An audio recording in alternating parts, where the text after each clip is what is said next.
kumastreets esocial media mandinoswera ndiona kuti nyaya dziri kufamba sei. Vazukuru ndinako kavidhio kandoda kukuradzai. Indoda kungokuradzai umbo, handisi kuda kunyanya kutaurisa because kutaurisa kunonetsa.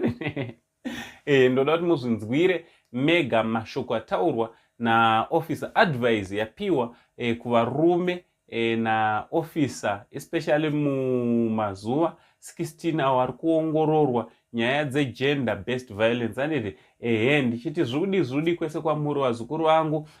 Ndichida kungokurudzira kuti musarovane kudzimba uko. Dananai vazukuru, madzimai ngaadiwe zvakanyanya, nemo madzimai remekedzai nekuda varume venyu zvakanyanya.